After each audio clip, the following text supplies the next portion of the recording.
Good afternoon, and welcome to the Center for Strategic and International Studies. Most of you know I'm David Berto. I'm the director of our Defense Industrial Initiatives Group here at CSIS. With me is Guy Ben-Ari, who is my deputy and the deputy director for DIG. This is the fifth year in one way or other that we have had an event like this where we've talked about European defense trends and what's going on in Europe, and both what it means from a demand side and a supply side and what we should be thinking about it. It's unique today, though, because we are juxtaposed here in the basement of CSIS with another event. There's an event that is explaining the importance of and national security implications of the election in Japan. That event will be going on behind the wall there. It hasn't started yet, which is why we actually have the quiet that we have in this room right now. We're in the middle of a pivot to Asia. That's what the strategic guidance says from last January 5th, issued by the Defense Department. And I think it's representative of this kind of dynamic because there are actually four thrusts inside that strategic guidance. One is the strategic rebalancing to Asia, which has been the one that has gotten the most play in the media and on the Hill with the Congress. But there are three other thrusts, one of which is a continued focus on the war on counterterrorism. The third is continued emphasis on the Middle East, both the peace process and security in the Middle East, which is obviously important not only for U.S. security, but global security and global trade. And the fourth is a rebalancing in Asia. But it is not a rebalancing in Europe, but it's not a rebalancing to Europe. It's in essence a rebalancing from Europe. And what we are going to look at today has to be seen in that broader context. Let me welcome also our viewers on the web, and we're delighted that you can join us on a webcast here. I would ask you, those of you in the room, to silence your cell phones, we're in a space where we'll be happy to hear it, but not all that happy to hear it. So I'm going to leave mine on because when we get to the question and answer period, we'll put up our email address and we can get questions from the viewers on the web as well. For those of you on the web also, you should have been able to find and download the charts for today's briefing and follow along with us. We're also using what for us is a fairly new technology application for CSIS, which hopefully the viewers on the web will be able to see both the talking heads, such as Guy and myself, as well as the charts themselves. And we'll find out how that's going to work. We won't know, actually, we're just going to be sitting here talking. But you will find out how that works pretty quickly as far as that goes. So it's we're moving into the 21st century in our technology applications, and that will work out pretty well. As I said, this is actually the fourth time we've done this. It's our third major report on European defense trends. And we're very happy to be releasing this today and happy that you all were able to come along and go with us. When we first started it, Europe was in a slight decline in terms of defense spending. As we'll see today, that decline has been accelerating over the last few years. Obviously, the American relationship with our European allies is one of the oldest and strongest that we have. When it comes to building partnership capacity, which is a global objective of the Defense Department and of our national security establishment, it's also important to recognize that we need to preserve partnership capacity where we already have it. Nowhere do we have greater partnership capacity than with our collective alliance with NATO, and particularly the special relationships with the UK, with France, and with others.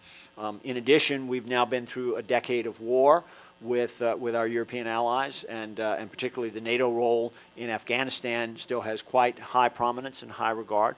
We're notwithstanding the popular view, which is we're already gone. We are not already gone from Afghanistan. Troops and units are continuing to rotate in. Missions are still being executed. There's a lot of effort still underway there. NATO's clearly playing a strong role there as well. And we have seen the influence of that kind of dynamic, the operations and the operational dynamic across Europe over the last decade as well. We'll cover some of that today.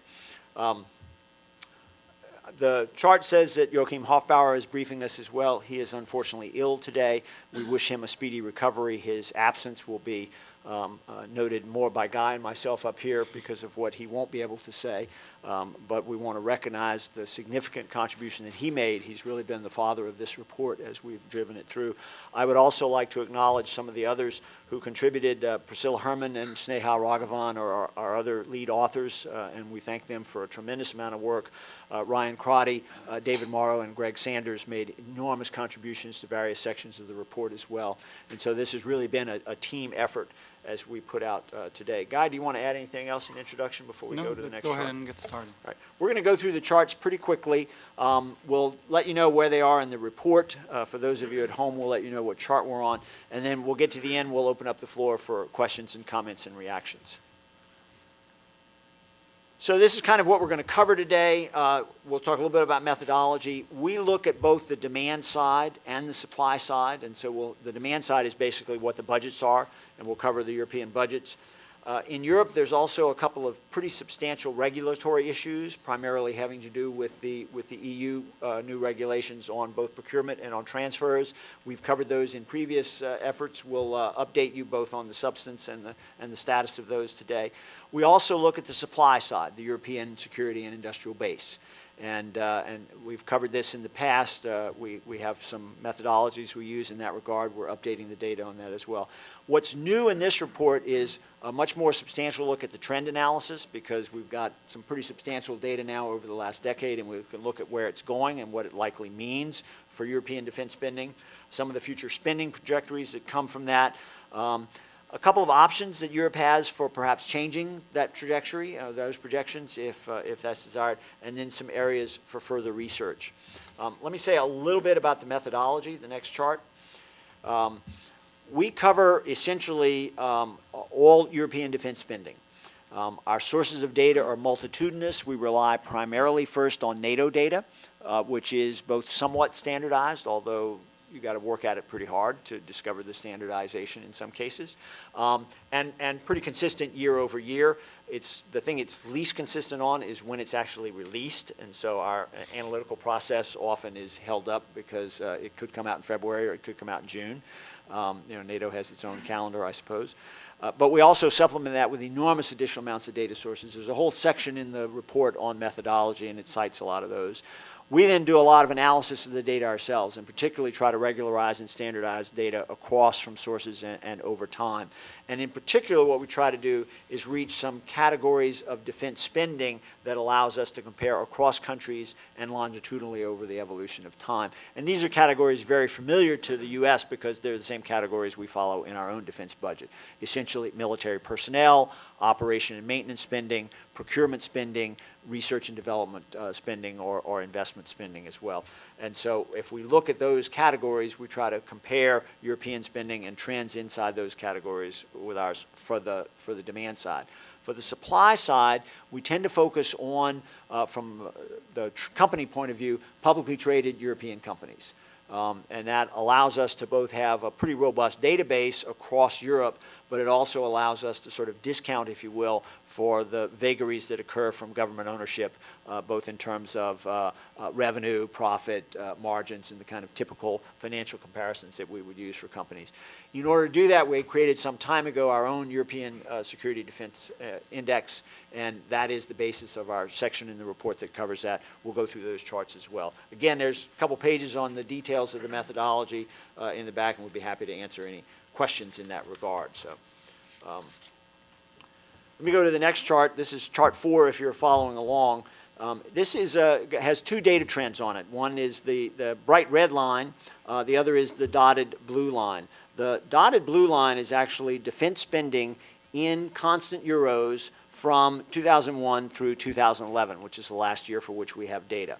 And you can see from the trend there that actually it's been a pretty steady downward trend. There was a little bump up in the middle of the aughts, 05, 06, 07.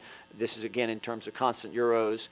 And while that's true for most of the members of NATO and the EU, a lot of other currencies are involved in there as well. The red line is spending per soldier.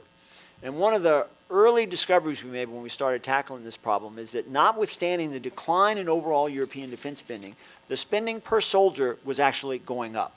Now, this is essentially an arithmetic calculation. We take total spending divided by the number of active duty military, all right?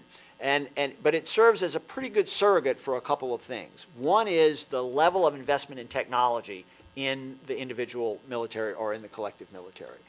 Because as we look across the world at nations, there's a high correlation between militaries that are technologically sophisticated and that use equipment both for communications and integration and for combat, and the spending per soldier dollars that calculate from the budget. That correlation is almost a 1.0 correlation. I don't think we've ever done a double regression analysis, but it's pretty obvious just from looking at the data.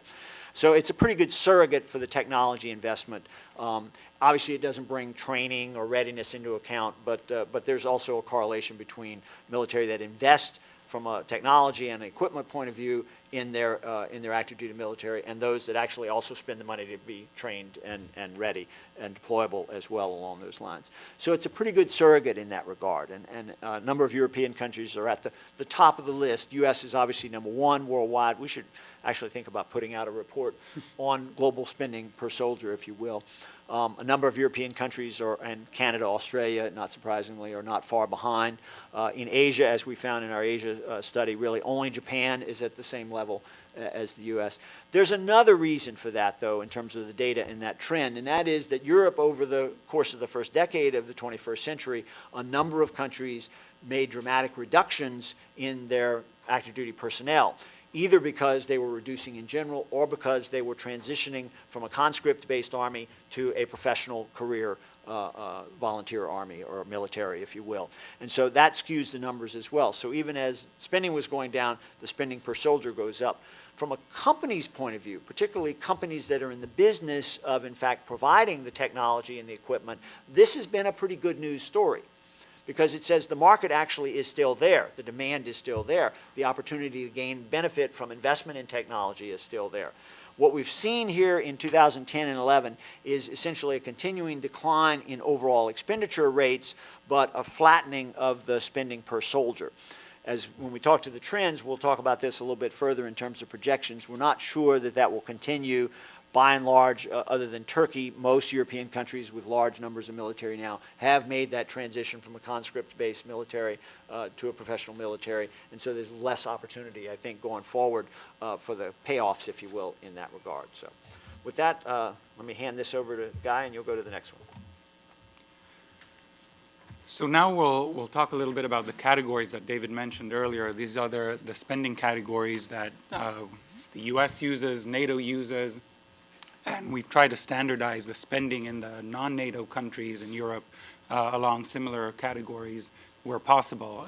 In some cases that was an easier task, in others it was harder.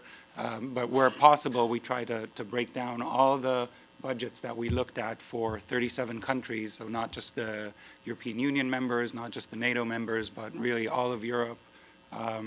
And break those budgets down into these categories that you have before you. So let's take a quick look at the categories. I'll start from the top, actually, because there's an interesting story right there. That's the little dotted black section or striped black section at the top of each of the bars is research and development, defense research and development spending. And as you can see, that's been the category that's fallen the hardest in these last 10, 11 years. We don't have data for 2011. This is the only category where our data only go up to 2010.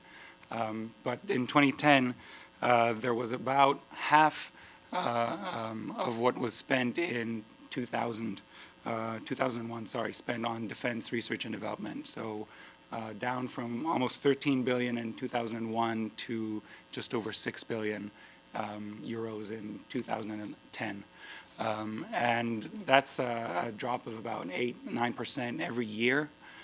And if that trend continues, we'll really start asking some hard questions, not just we, but everybody, I think, about investments in future capabilities. Obviously, research and development represents the investment that a country is making in its future technology and military capability.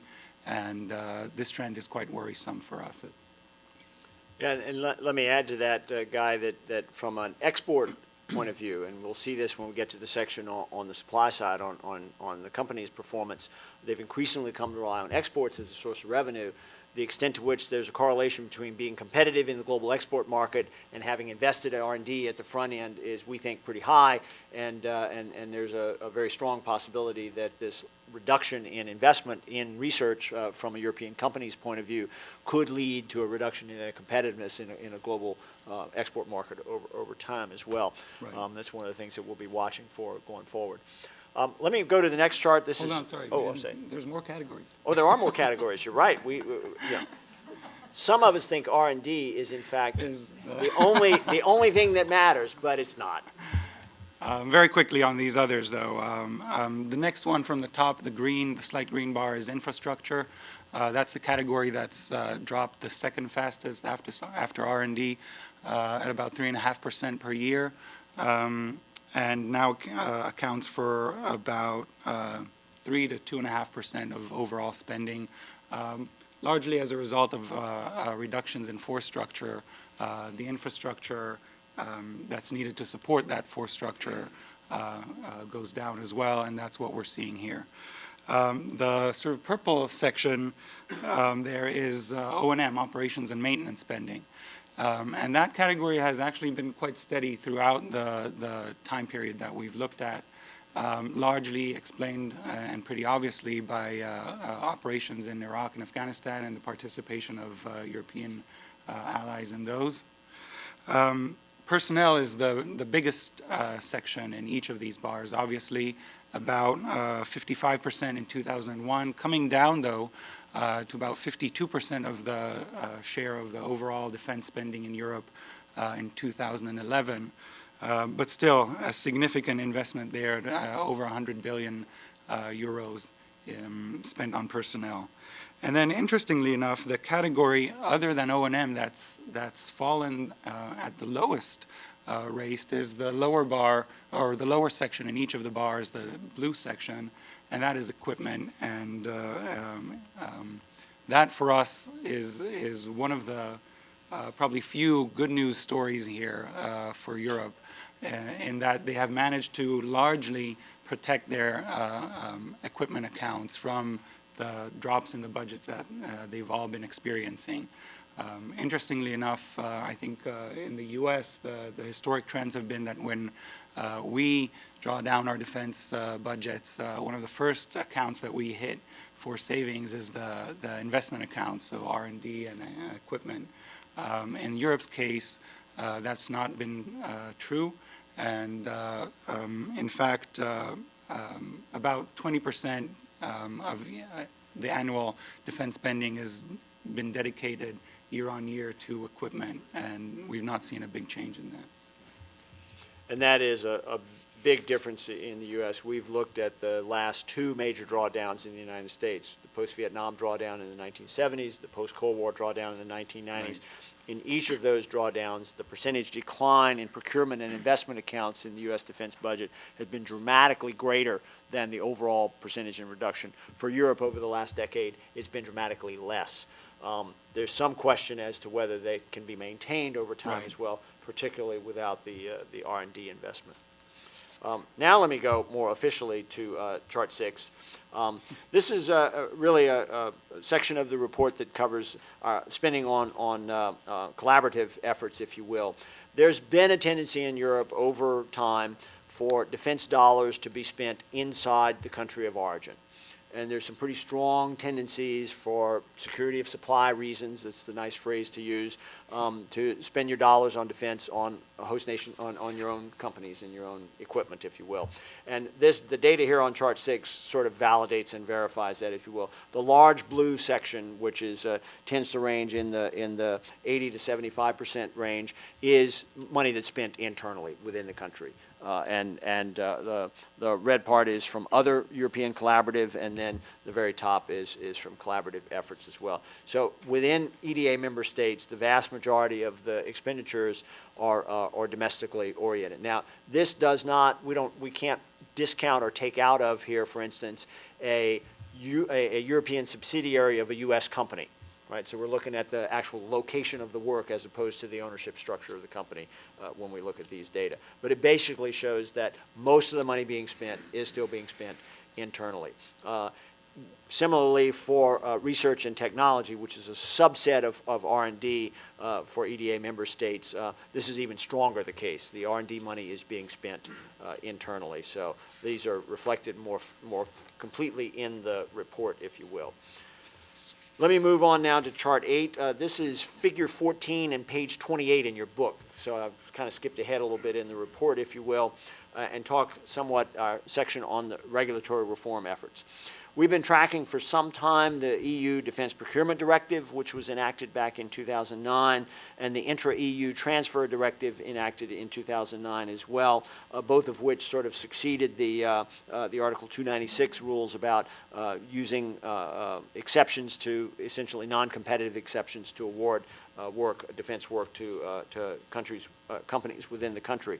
The idea behind both of these 2009 directives first was to open the European markets more broadly for total European competition, if you will, and secondly, to remove some of the barriers for transfer of, and particularly licenses and technology transfer within that intra-European market, if you will. We've been wrestling with this and tracking it since 2009 for two reasons. One is, if in fact it's successfully implemented, it offers the opportunity for a better European market, better investment in technology, a more competitive European defense industry, and quite frankly could support the basic idea behind NATO and EU defense of let's rationalize as we're reducing, let's not all get rid of the same thing, let's maintain coherent capabilities across Europe that gives greater capability in the aggregate than any individual country brings to the table. These regulations would support, if properly implemented, that kind of an outcome, if you will. We also have been tracking it because there's a little bit of concern that if they were implemented in such a way that there'd be a competitive disadvantage for U.S. companies who were trying to compete in the European market. So we've been tracking it from both of those perspectives, both as a possible enhancement of overall European defense capability and as a possible barrier to competitiveness of U.S. companies in the market. So the basic idea contained in the circle at the bottom is to open the market for defense and security related procurement. Well, so the challenges, the market is very fragmented. Export regulations and offsets kind of make that market more difficult to operate in. And there is a fair amount of visible public interference, government interference in the state of the defense industry by channeling work to a particular country, all right?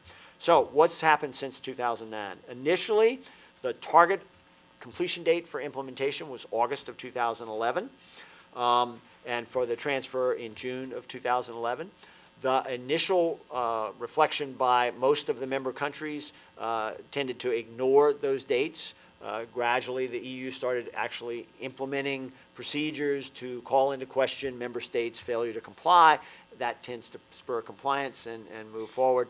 A large number of the states have indicated that they have complied by determining that their existing regulations are consistent with these directives, subject to national interpretation, of course. And in some cases, there actually have been new language put into place. The implementation is still not complete.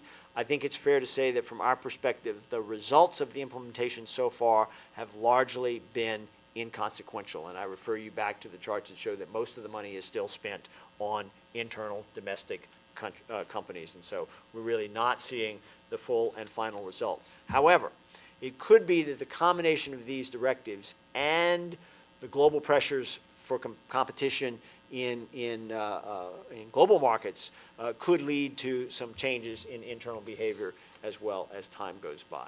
Guy? Thanks. Let's now take a quick look at the supply side. We've looked at the demand side, the regulatory framework at the European level. We'll now look, the next three charts are on what we would define as sort of the financial health of the industrial base. We use technically quite a few financial metrics used by Wall Street analysts, equity researchers to study companies. We don't study individual companies, but as David explained earlier, we aggregate about 22 publicly traded European defense and security companies It's very hard in some cases to distinguish between those two categories, defense and security, and so rather than either reduce the size of our index or have to do a bit of legwork quite a bit of legwork to distinguish within each company what goes to defense and what goes to security. Our index covers both defense and security companies. As I said, about 22 of those from all over Europe. Obviously, because we're only looking at publicly traded companies, there's quite a few notable defense companies that are privately held and therefore not in this index, but we think it's still overall for trend analysis, it gives you a pretty good picture of what the supply side is doing. So this first chart, actually the only line here that looks at the supply side is the red line at the bottom, which is the total revenue for the 22 companies in our index. The blue line is defense spending in Europe, and the green line at the bottom is spending in Europe on equipment. And so, as we've discussed earlier, the trends for total defense spending have been has been a downward one. The trend for equipment has been pretty much steady throughout the years. Interestingly, throughout this time, the companies' revenues have been going up. So how is this possible? Well, this tries to explain that. What you see here is for 3 years, 2003, 8, and 2011, the breakdown of sources, geographical sources of revenue for the companies in our European index. The red part at the bottom is all the revenue that comes from Europe. The blue section in the middle of each bar is the revenue that comes from North America, obviously primarily the US, Canada not that big a defense spender. And the green at the top is sort of rest of the world. And so what we see is that while the share of the revenue that comes from Europe has held pretty steadily between 2008 and 2011, and as has the share that's been coming from the US sales, the biggest growing market for European companies is the rest of the world. So that's Asia, the Middle East, Latin America. That's how these companies have been able to, in the last few years, sustain their growth. Obviously, in the years before that, 2003 to 2008, the major source of revenue or growth in revenue was the North American market, primarily driven by, again, operations in Iraq and Afghanistan. But increasingly, as this chart will show, the European defense companies are not relying on Europe as the market, the growth market for their revenue. And it's not even going to be the US going forward. We believe it'll be those rest of the world countries, that green section at the top of each bar, that's going to go up, while the European and probably also the US sections will diminish. Anything to add here, David? I'll come back to that chart. Okay. And now, just for a quick overview of sort of as we said, the health of the industrial base, looking at 3 metrics in particular. The first one, operating profit. We, again, use, well, actually here it's the blue line that represents the European index, and the red line is sort of the industry peers as represented by the MSCI index, but just for the industrial sub-index. So we're trying to, as much as possible, compare apples to apples here. It's not a one-to-one comparison. Obviously, the MSCI Industrials Index, we've removed the defense companies from that index. They're only represented in the CSIS index. And what's interesting is that these 2 lines track quite evenly. I mean, overall, there's not a huge difference in operating profits between the defense companies and the commercial industrial peers. Where that's beginning to change is the last year or 2, and that'll be an interesting trend to follow. Again, sort of the European defense companies in blue and their industry peers in red. And so in terms of at least profitability by this metric, the defense companies are starting to see a bit of a decrease.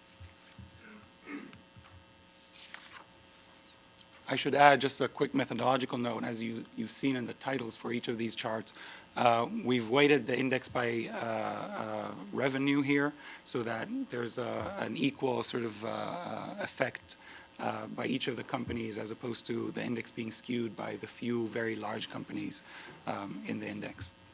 So we're now looking at return on investment capital, essentially how well a company uses its money to generate profit or generate returns.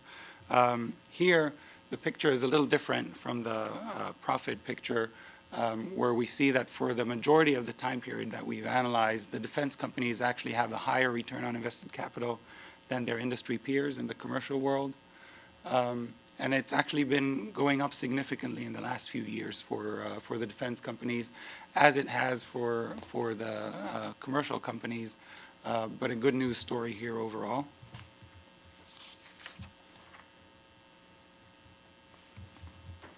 Sorry.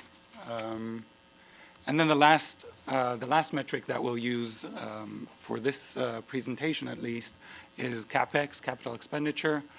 This is a metric that looks more in the sort of medium to longer term, how companies are investing their money in fixed assets and other revenue generating assets a little further on into the future. And here again, for the most part, here the picture is a little different, where the industry peers, so the commercial companies are doing a little better than the defense companies, with defense actually stagnating a little bit over the last few years. Possibly indicating, again, it's you have to be careful with these metrics, but possibly indicating that the European defense companies are being a little more cautious in terms of sort of medium to longer term investments. They're sitting on quite a bit of cash as a result of pretty good decade that's behind them. We think that the sense is that there's not much of a clear demand signal coming in the last few years from the European governments, from the European customers. And so therefore the companies are being a little more careful in their investments in the medium and longer term, and that's reflected here. It's even more reflected in the next chart that David will talk about. So, as we mentioned, from an R&D investment perspective, here the companies are really dramatically different than their domestic peers, if you will. Oops, I've got myself out of my chart line here. I was on chart. Yeah. Totally. We're on chart 14. I was lost, and so it's possible that some of our viewers on the web were lost as well. From a revenue-weighted R&D investment, though, European defense companies are far out investing their commercial counterparts. This is not surprising, and they actually have the revenue to be able to do this as a result of lower capital expenditures that you saw on the previous chart. As we've seen, though, as a percentage of overall spending back at the beginning of this, that's declined considerably. So this is from a revenue-weighted perspective, and obviously as revenue goes down, R&D can go down, and it still looks pretty flat on this chart, if you will. Go to the next one. Looking at kind of the key trends overall, I mentioned already, and this is chart 15 if you're following along through the charts. This is not in your book, this list here. It's in your book as several pages of text. Force structure reductions are no longer expected to offset budget declines. And so what you've seen in Europe over the last decade is the reduction in strength has allowed a focus of the remaining dollars to still be spent on investments in such a way that it protects procurement and research and development. We do not see that trend continuing into the next decade. We optimistically say that the regulatory environment will lead the drive for market defragmentation. But quite frankly, this car is still in first gear. Right? And it's heading in the right direction, but we have not yet seen the results of a more competitive intra-European market evolving from the procurement and transfer directives that we had expected to see. And as we saw from the chart 10, where we looked at the revenue sources for European companies, the growth has been in non-European, non-North American sales. And that's where these companies have been increasing their revenue over the last 3 or 4 years. Future European defense industrial capability then will depend increasingly on their competitiveness in that global defense market. And if you look at, right now they're competitive within Europe, one of the things that's happened in the defense industry, both with respect to the U.S. and with respect to Europe, and to some extent globally, but less so, is increasingly defense companies are part of the global financial market. You know, the way the defense industry evolved in America, and to a greater extent even the way it evolved in Europe, they were really independent of the global financial markets. Companies got their revenue from the government. They made their investments based on the government. They weren't all that worried about earnings per share or quarterly stock price changes or whether, in fact, the contract was awarded on the last day of one quarter or the first day of the next quarter. Increasingly, though, companies, both U.S. companies and European companies, are dependent on the global financial markets. They have to be competitive with their non-defense peers from a financial point of view. And we saw that by and large in Europe, they have been competitive in most of those categories. By the way, the same is true for the U.S. But they also have to be competitive in the global defense market with people who are not competing for the same access to European capital that they are. And they cannot, in our view, remain globally competitive if they continue to be protected by domestic preference for defense sales. This is where the progress in the regulatory environment is actually not only useful from a getting more bang for your buck from a European dollar point of view or euro point of view, but in fact allowing European companies to maintain a posture of more global competitiveness in the global defense market. And the U.S. has a policy stake here. You know, it's not in U.S. interest for Europe to decline. We can't floor up the numbers. You know, our U.S. own defense budget is going down and is likely to continue going down, even in the event of some deal that comes forward. I don't think anybody sees the defense budget in the U.S. going up anytime soon. I doubt that it will decline at the same rate as European does, and we'll see that when we lay out here. But it's certain that the U.S. has an interest in fact maintaining that capacity and capability. Now we'll look at some of the trajectories. Thanks. So yes, now let's take a bit of a look into the future. And we do that using this framework. So we've developed several spending scenarios. All of them are in the report. We'll look at some of them here that are based on two possibilities. One, and that's sort of the on your left-hand side, the first box from the top, is that Europe, in terms of defense spending, declines at the rate that it's been declining for the last decade, basically. So about 1.8% compound annual growth rate, CAGR. So about 1.8% per year over a decade, the past decade. Let's assume that that trend continues in the coming years. And then the other two assumptions we make on top of that is about troop levels, whether they go up. Sorry, I don't think anybody's anticipating that. Whether they remain relatively steady or they go down. And then the lower section in sort of dark gray is predictions based on the compound annual growth rates for defense spending in the last 3 years as opposed to the last decade, which have been significantly faster than those of the last 10 years overall. That's at about 3.2% per year. So assuming that level of decline in spending, let's see what happens if, again, troop levels are either maintained at the levels that they're currently at, or they come down a little bit. So this is the projection for total defense spending. The red section at the bottom is the projection based on the decline at the 3-year CAGR of 3.2%. The sort of upper section in dark blue is the decline based on the decade or 11-year CAGR of 1.8%. And so really the best case scenario, if the decline in the next few years occurs at the rate at which it's occurred in the last decade, we're still going to end up with total European defense spending levels of about 220, 225 billion per year. That's compared to 275 billion euros in 2001. However, if the decline occurs or continues at the rate that it's been going for the last 3 years, we're going to end up at around 150 billion euros. That's sort of the worst case scenario in this trajectory or in this projection, 150 billion euros in 2020. Of course, the real worst case scenario is that the decline is at a faster rate than it's been in the last 3 years, but we didn't even want to look at that.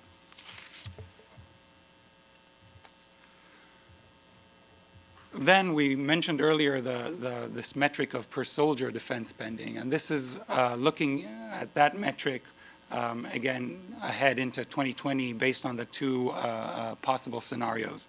The upper section starting in 2012 through 2020 looks at sort of the slow decline. What happens if we decline, or Europe decline at 1.8% defense spending per year and actually continue to reduce troop levels. So that's a best case scenario, or one of the better case scenarios.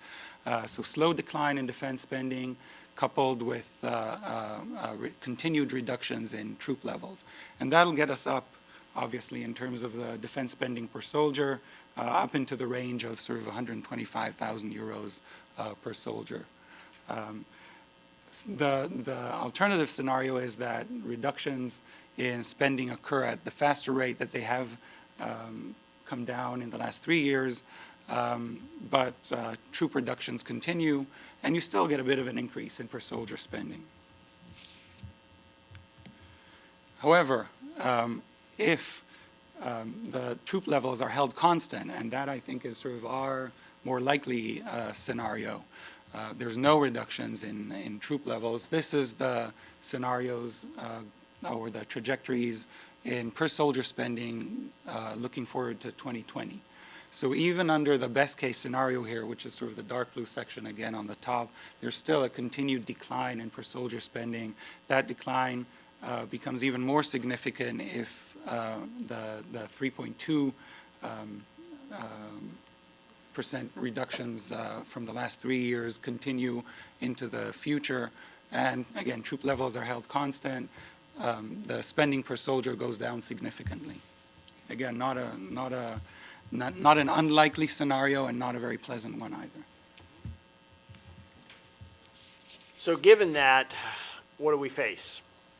I think we conclude it is unlikely that we will avoid within Europe a decline in the available dollars. We think it's pretty inevitable that that budget decline that you've seen over the last few years. Frankly, I think both Guy and I would believe that the 3+% decline that you've seen over the last 5 years is more likely to be the trend that we're going to see going into the future. And even in terms of troop numbers, I mean, the UK has already announced a 20% reduction in its army, and I think we'll continue to see those kinds of changes as well. In particular, from the company's point of view, the inefficient resource utilization barriers, the tendency for domestic preference, which we call here market barriers across country borders. You saw back on chart 6 the fairly small percentage of euros that are spent in collaborative markets and the high percentage that's spent on domestic markets. It's difficult when you sit in the United States to blame anybody about an inefficient allocation process, but nonetheless you would have a hard time saying that Europe's is efficient even compared to the US. And by public sector over-involvement, what we really mean is there's still a tendency to look upon defense expenditures as a jobs program. Now that's not unique to Europe, that's true across the world, and the US has a tendency to do this as well. But it is a remarkably inefficient mechanism for investing in jobs. And you can never justify defense expenditures solely on the basis of preserving jobs. There's got to be a national security advantage that comes out of it, or you can't really justify the expenditures. It's a really inefficient mechanism. Again, it's a little difficult from the U.S. to accuse anyone of having a lack of strategic direction, although certainly the strategic guidance that the U.S. promulgated back last January is a very positive step in a direction, and actually has contained within it what I would consider to be some pretty clear demand signals that would allow U.S. companies to tell where they ought to be investing. It is very difficult to get a similar strategic direction from NATO or the EU that would allow companies to say, okay, I know what my long-term demand trends are going to be here in terms of where to invest in that regard. So that's kind of a negative view. Where's the positive that you can take from that in terms of where we might go? If there are further troop reductions, that does affect the demand side. As we postulated in our view of per soldier spending, up to a point, further troop reductions can actually concentrate spending on higher technology and higher investment equipment, which also adds to the benefits to the global alliance, because you've got a greater potential for interoperability, for the ability to have federated capability where there's common equipment and common platforms, common data, common ISR, et cetera. More coordinated capability trade-off decisions. This is the basis for smart defense, right? But we've seen this story before in Europe and NATO of we're going to rationalize, we're going to determine how to measure the capability across Europe so that not everybody is coming down equally in places where they should in fact sustain themselves. This is the counterpart to a domestic-only focus, not only from the supply side, but from the demand side as well. More effective and systematic forms of collaboration and cooperation. It's optimistic to think that these are evolving, but certainly the need is pretty clearly there. And we'll hopefully be able to emphasize that forward. More innovative business models. This, in fact, the directives will allow you to do this. Companies, if they're going to be competitive on a global defense market, are going to have to do this as well. Sorry, just a quick note on that. Another thing that we mean here, and we're starting to see in Europe, and that's actually something to watch in the coming years as well, is delivering capabilities not by making and buying them. Which has sort of always been, both in the U.S. and in Europe, the traditional way of delivering capabilities, right? We need close air support, so we'll build some airplanes. We need, mine clearing, we'll build the ships.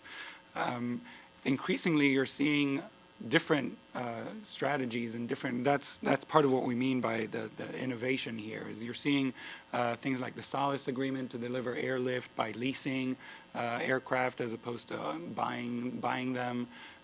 You're seeing other interesting ways of sort of what is now called smart defense, but again, not from a traditional make and buy model, but in other ways, leasing and et cetera.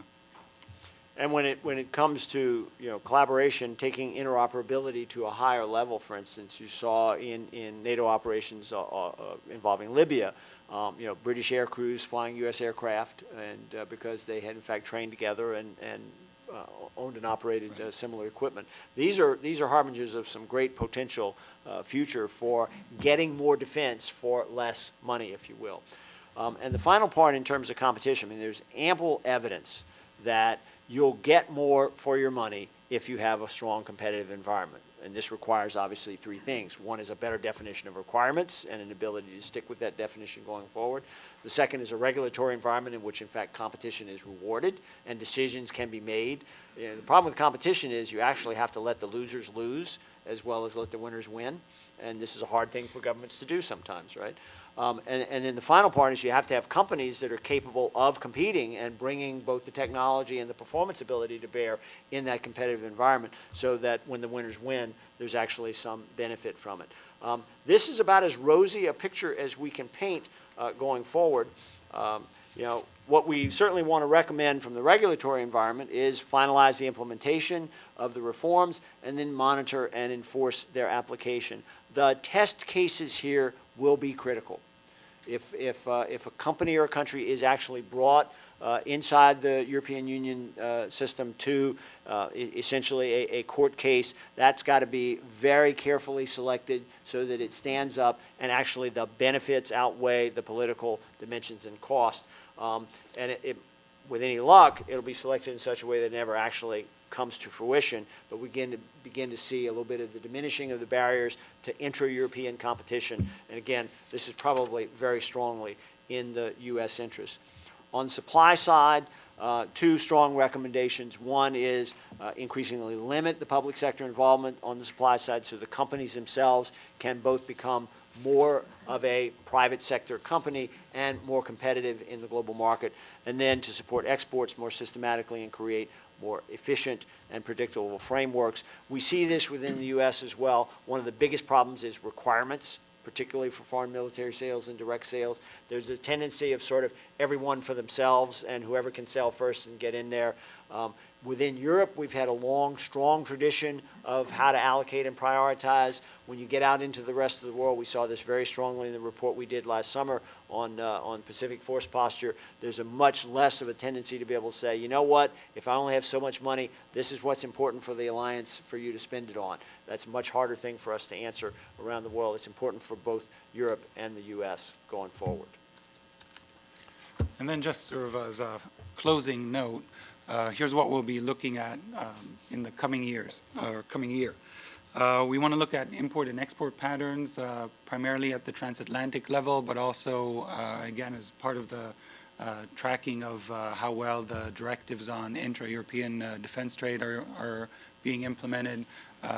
We'll look at sort of internal and transatlantic export and import patterns. We want to expand our European Defense and Security Index beyond just those 22 publicly traded companies. Like I mentioned before, there's quite a few significant European companies that are either privately owned or government owned or a mix of both. We'll make an effort to get the financial data that is required for the analysis for those companies as well, and thereby get a more accurate read on the health of the industrial base.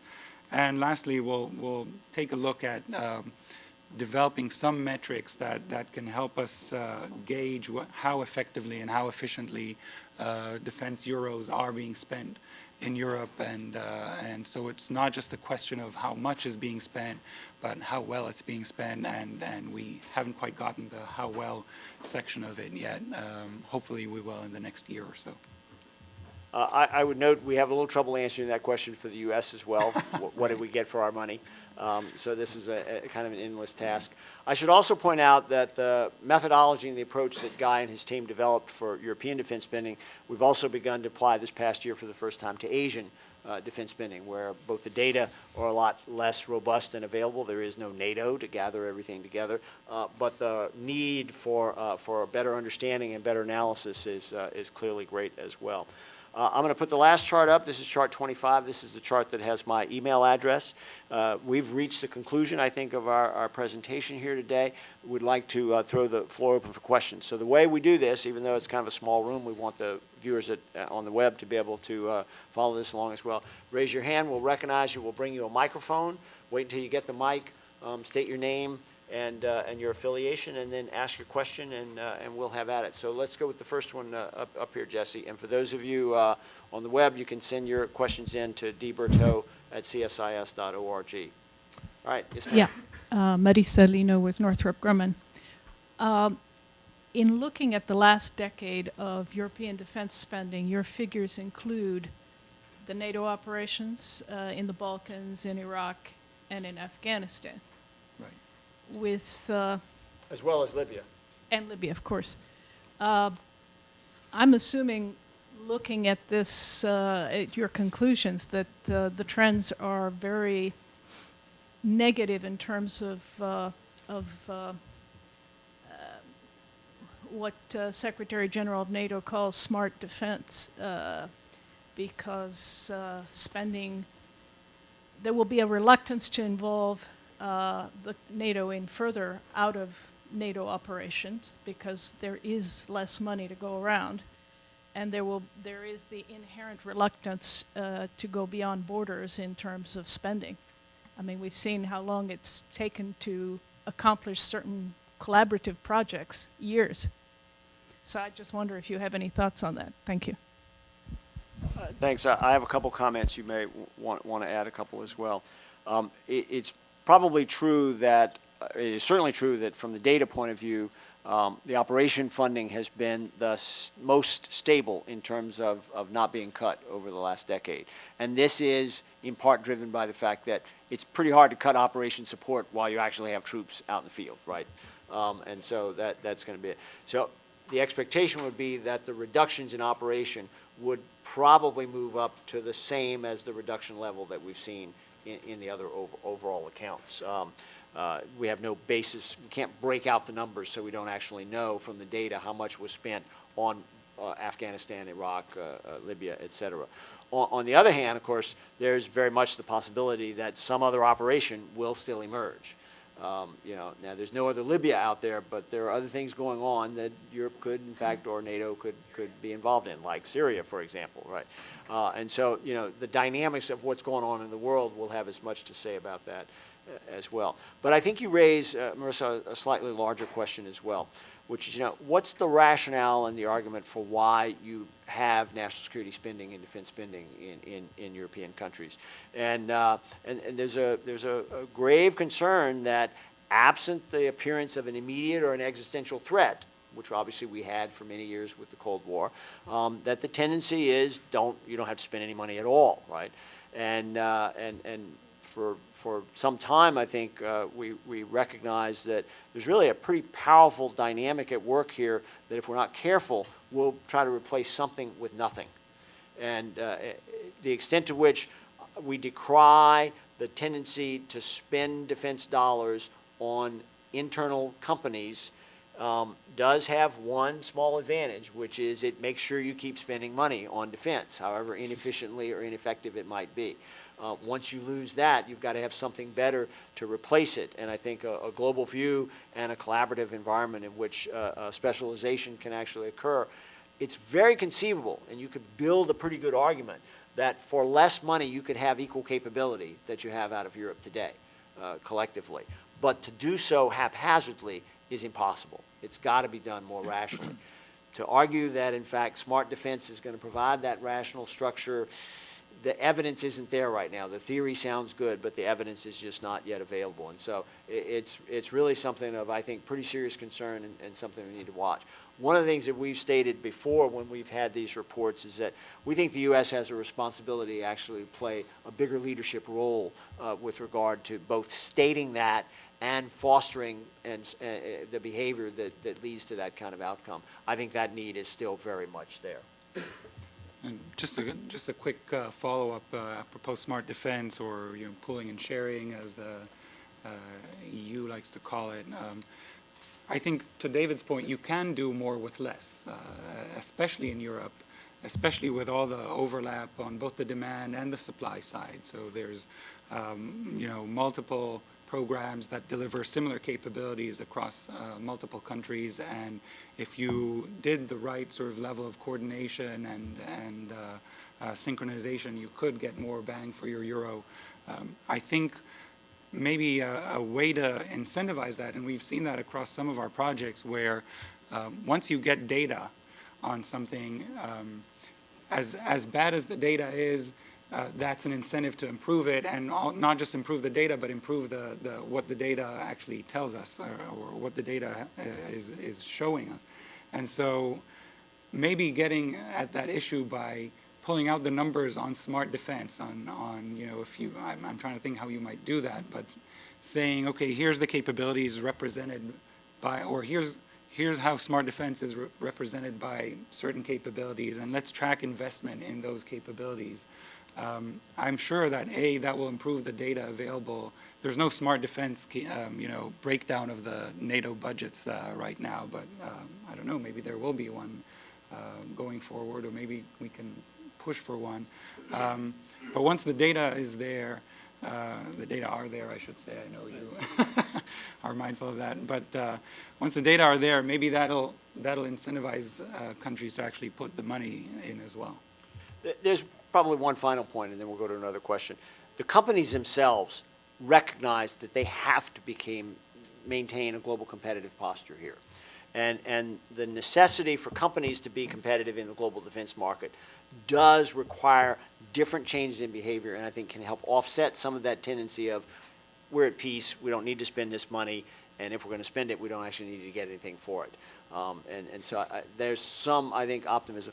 European defense industry is a large enough enterprise, both collectively and some of the companies individually, that they actually have a say in that, both by their own decisions for their own investments, and they know they need to be competitive, and by their ability to help bring that up. This is a little bit out of character for European companies. They don't do what we would call lobbying, right?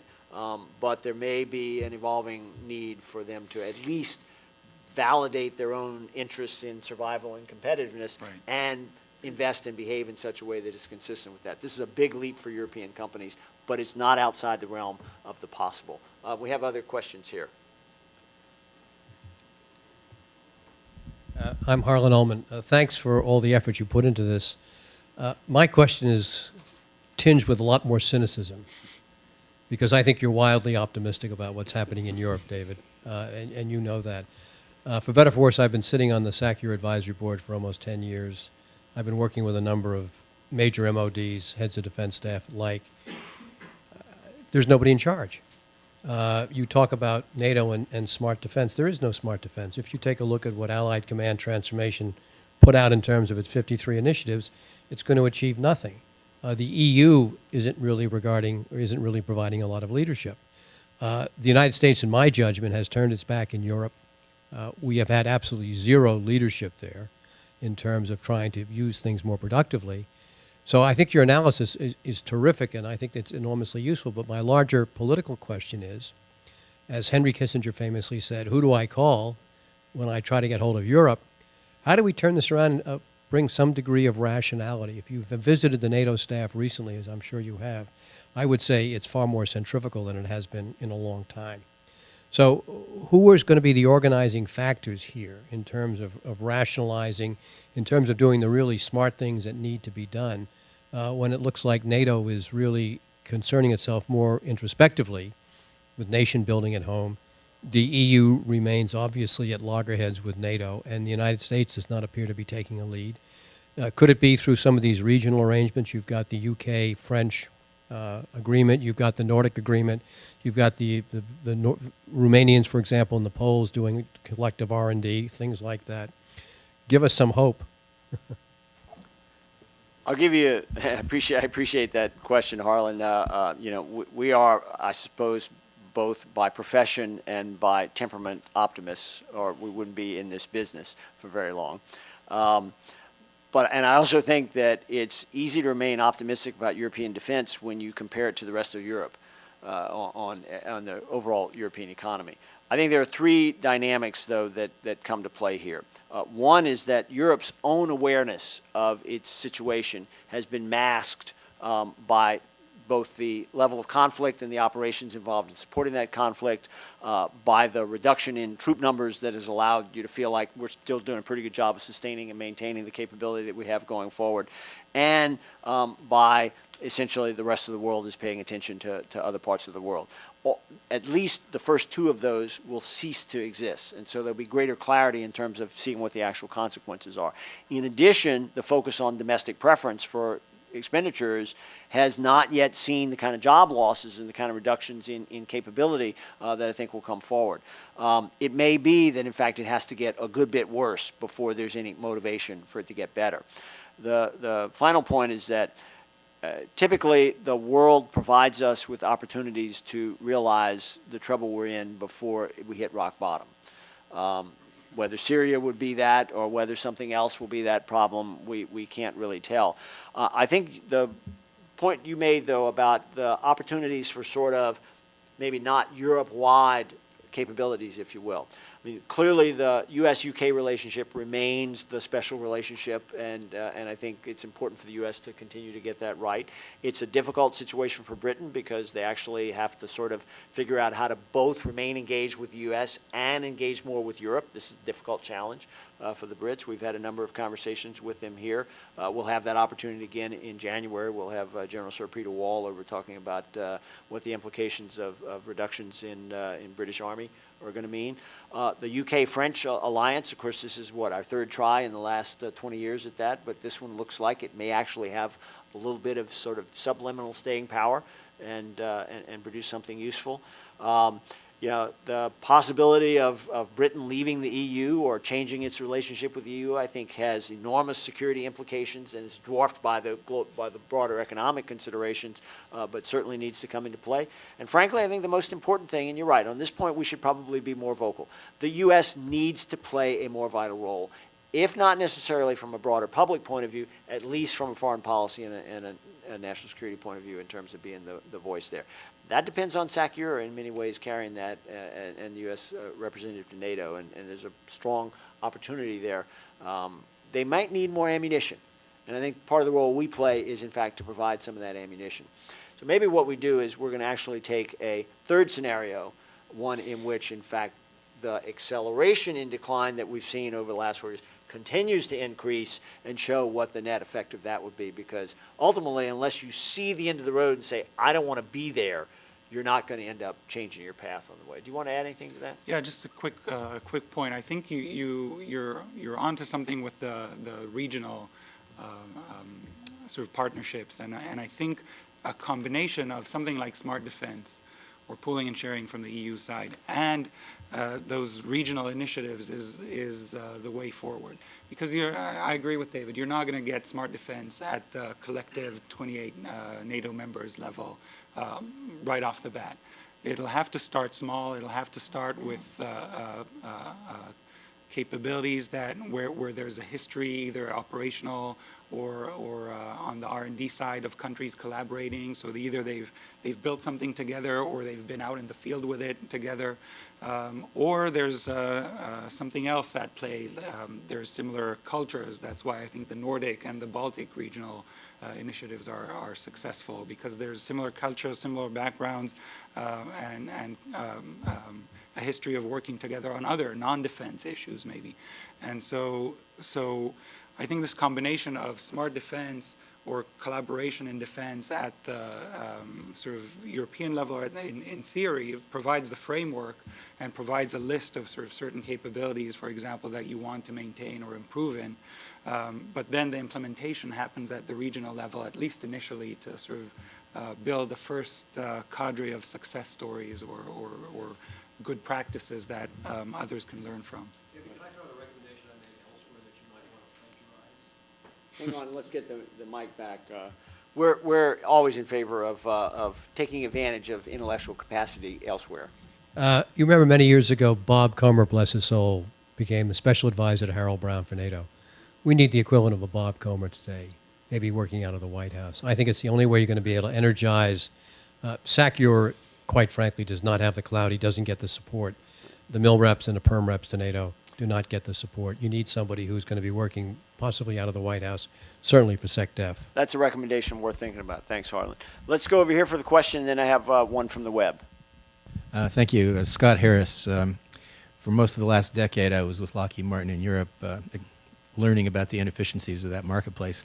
And a lot of what you say in the briefing today certainly rings true to me. My sense is that European industry is doing much worse than your data indicate. I think the economic crisis is really hurting them. I think the European data is, as you know, so hard to get, but if we really could look inside some of these companies, we'd find out that they're hollowing out. And there's going to be an implosion if things don't turn around. Given that, I think your recommendation that somehow if the marketplace were more integrated or more efficient, that would help considerably, less nationalistic. I actually think it can't be done on a Europe basis. I think it has to be a transatlantic basis. I think the survival of the European industrial base depends on their access to this market. Given that, I have two questions for you. One is, have you uncovered any data that would support the contention that some make that at the sub-tier level there is more integration going on? In other words, suppliers, secondary level operators, the famous iceberg chart out of Al's old office. Is that below the level of the primes? Is there integration going on either in European basis or transatlantically? And my second question is, in looking at this and the notion that exports are important to the future of Europe, have you been able to factor in what a euro at $1.30 does to their competitiveness? I don't think they can compete in Asia at a euro at this level. Thank you, Scott. Those are both very excellent questions. And with respect to the validity of the data and whether it's masking, internal hollowing out, that's a suspicion that may well be true. Obviously, we can't penetrate that to the same degree that you can when you're in the market. On the question of the supplier, we only have the snapshot in time of the icebergs report, and that's about 5-6-year-old data now in terms of that. What we've seen anecdotally is probably a continuing integration, if you will. Part of that is through mergers and acquisitions. Even though you maintain the specific national companies, there's a greater integration. We've certainly seen that in the U.S. as well, although we don't have good public data. Again, we're only beginning to get good public data in U.S. contracts at the subcontractor level, and it'll be several years before we've got a pretty robust data set and enough to have trends, if you will, in terms of line. But all the anecdotal evidence says we're still migrating to, A, a greater percentage of the work is done by subcontractors as opposed to primes, and B, primes are, in fact, oftentimes the major subs to other primes. So it's both a redistribution of work at the contract level from prime to sub, and an integration of primes being sub, prime here being sub elsewhere, and we think that's probably, we don't have a good measure for that, though. It's a perception. That's probably a plus in the sense that we all sink or swim together, right? With respect to the second part of your question, actually, would you ask that again? Exchange rate. Exchange rates. I think that's an incredible point, and I think it's going to drive eventually, as we've seen, for instance, with some European commercial companies, Airbus, for instance, a very strong need to have a global footprint, or else they can't maintain that competitive posture, if you will. But it may be that problem also takes care of itself pretty quickly, depending on whether Europe can rescue itself or not. So it may be that that's more of a notional problem than a real analytical problem going forward. Let me raise a question, thanks to Cecil Black from Boeing, who's watching on the web and sends in a question. Seems counterintuitive that European defense spending could be declining while troops are deployed and so on elsewhere. Makes one wonder if perhaps the decline has been to some extent enabled because the U.S. has been paying all or a substantial part of some of the European costs for conducting contingency operations. And I think that's actually a very interesting question. We don't have good data.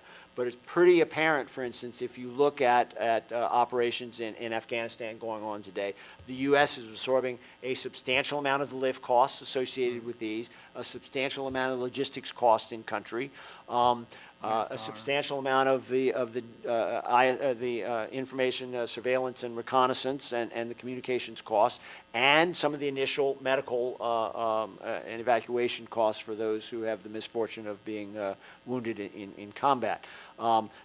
Again, we don't have good data for that because the U.S. doesn't track its own expenditures in a way that allows it to allocate it to, ISAF is ISAF as far as they're concerned. It's all part of the NATO operations. But I think that there is probably a masking there. If I were to guess, it's a percentage that's probably across Europe in terms of the billions of euros spent on operation. It's probably in the single digits rather than the double digits in terms of overall operation. But within those operations, in terms of the overall O&M expenditure Europe-wide, within the operations themselves, though, it's probably a very substantial cost and really unknown and unallocable. Would that, and to the extent that that's true, then there's less of a peace dividend, if you will, from the ending of these operations, and the European budgets will see less of a decline automatically occurring from not sending troops on deployment than it would otherwise. I have not seen or heard much in the way of expectations within European budgets of a peace dividend of ending operations in Afghanistan. But I know from personal experience that the general public tends to expect that dividend to be much larger than it really is, and it would not surprise me if that same thing were to occur in Europe as well. So thank you for that question, Cecil. Any other questions or comments in the room? Yes, sir. Here comes the mic. I'm Brian Beery, Washington correspondent for Europolitics. And there was a question you raised at the beginning, and maybe you've already addressed it, but it was about the US companies having potentially a competitive disadvantage if Europe did, in fact, integrate. Fully implement, yeah. Fully implement the directives, and I'm just wondering if you could address that. Yeah, let me explain the thinking, if you will, behind the potential competitive advantage. And this is more the transfer directive than the procurement directive. The idea that intra-Europe trade, defense trade, only needs a single license for third-party transfers within the European Union. If a U.S. company is not inside that circle and cannot take advantage of that same transfer authority, then a U.S. company would have to have multiple licenses across multiple customers with the attendant loss of time, responsiveness, and additional costs and overhead to be borne there, whereas an inside European company with a single transfer could in fact undertake multiple deliveries and multiple contracts inside the same framework. So it's basically an assumption that the transaction costs would be greater for U.S. companies. Now, you can offset that in a number of ways, but the extent to which, and we find this to be largely a big deal, the overall regime of export controls that fits inside the defense market really does slow down the process and add cost across the board, and makes both U.S. and European companies, to some extent, less competitive in a global market. Now, at the high end of technology, that's still only the U.S. and European companies can do it, so it still remains there. So that's where the competitive disadvantage would come from. Now, one of the unanswered questions is, would a European subsidiary of a U.S. company be treated for purposes of the transfer authority as a European company? Our reading of it is, it depends, right? And so we're going to have to wait until it's fully implemented and see what it looks like to be able to answer that question. Steve, and then Graham. Hi. Name? I'm sorry, Steve Grundman from the Atlantic Council. Thank you. I thought maybe you were looking at your notes to see. No, I'm trying to think how to. Well, I guess now that Harlan's gone, I feel less reluctant to make this point. He's still watching on the web. Let's. Thank you for the data. The data are very, very interesting, and I dare say, I think they outright contradict many of the conventional wisdoms we have about what's going on in the European defense spending. Now, beneath the level of the top-level data, there are some interesting questions of the sort that Scott raised. But the data themselves are pretty interesting. If you ask people, I think, imbued with the conventional wisdom, and I'll admit that even me, I've largely been imbued with the conventional wisdom, how much has the European countries reduced defense spending over the last decade? Would I have said 15%? I'm sure I would have said 20, 25, 30%. If I had said, gee, in doing so, did they restructure their spending in a way that put most of the burden on the things I would have hoped for, personnel and infrastructure? I would have said, no, they cut into modern. No, there is in table 1. So I think there's now maybe you all already knew this in 2008 and I wasn't paying attention to your report, but the data are awfully interesting. I think they defeat many of the conventional wisdoms we have about what's going on in Europe. I don't think that this is a rosy picture necessarily, but it's a different one from the conventional wisdom that we're all carrying around, is maybe my intervention. It's hardly a question. Maybe I can turn it into a question by saying, or am I missing something? No, thank you. Actually, that's a great way to turn it into a question. I'm going to have to remember that when I'm in the audience next time as well. But I actually think that there are two basic questions that are underlying here. We were actually quite surprised to see some of the trends that we saw, both initially, and then we're surprised to see them continue over time.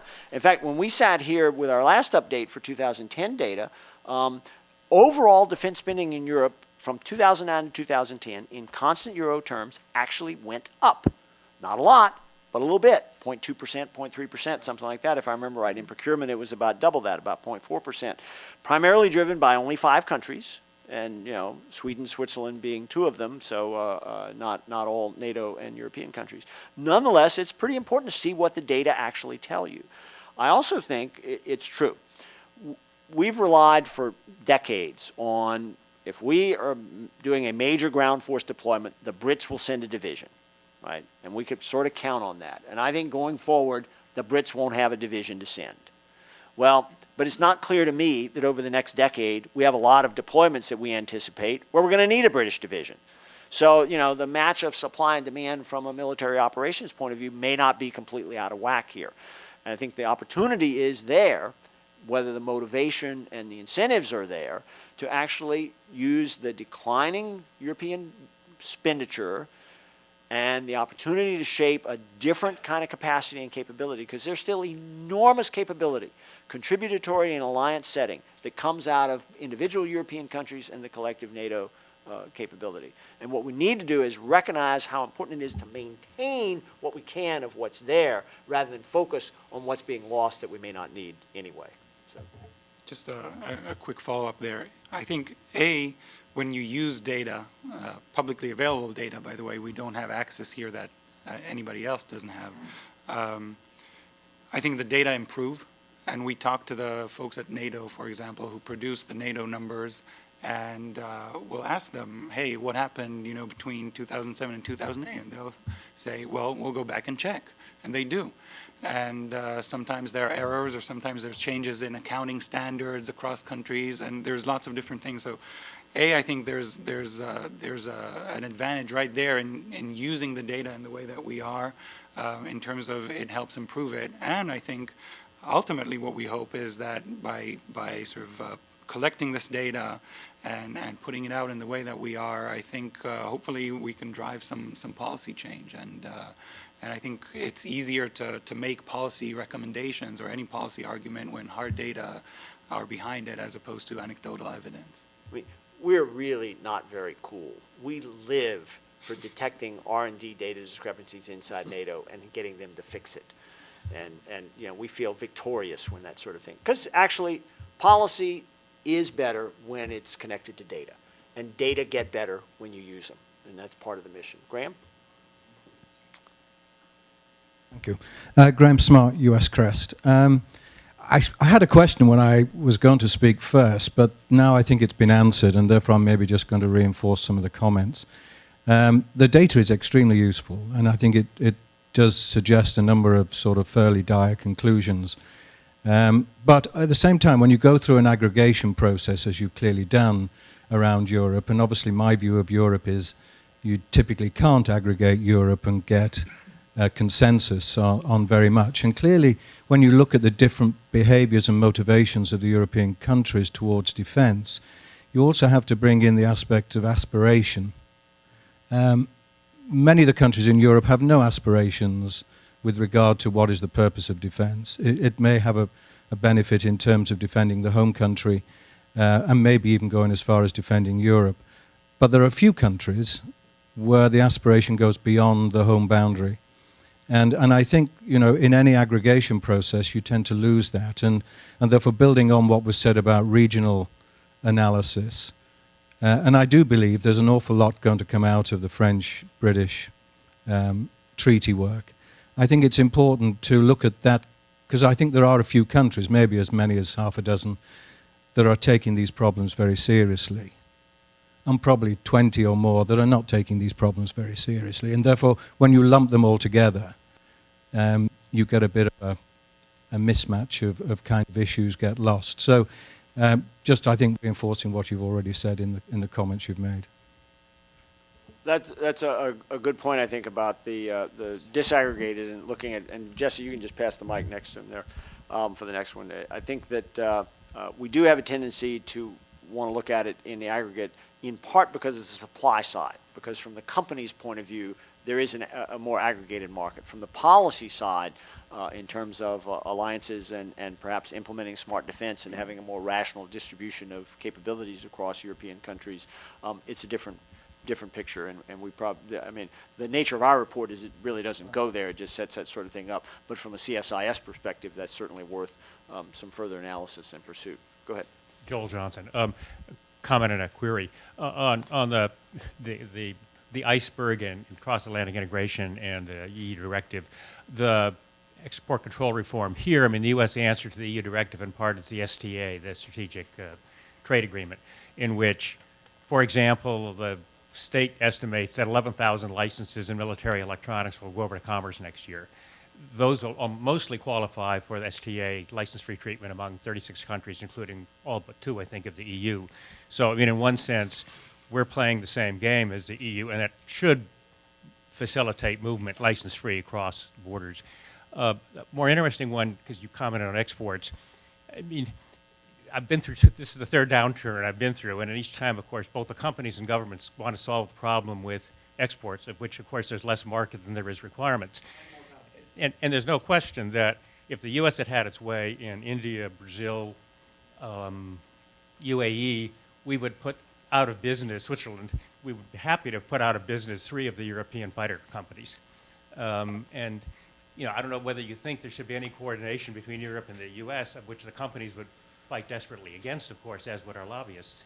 But, I mean, there is a conflict here in that we want to preserve, and the Europeans want to preserve, and there's probably not enough export market to preserve 5 fighter lines, 6, et cetera. And so over the next year or two, that's not going to particularly build toward greater Atlantic cooperation when it comes to the export world. The long-term consolidation of the global defense supply side for the Western world is an understudied project. Ultimately, you know, I mean, we've gone in the U.S. from the mid-'80s to today from 7 major airframe manufacturers to 2 from a national security point of view. 2.5, right?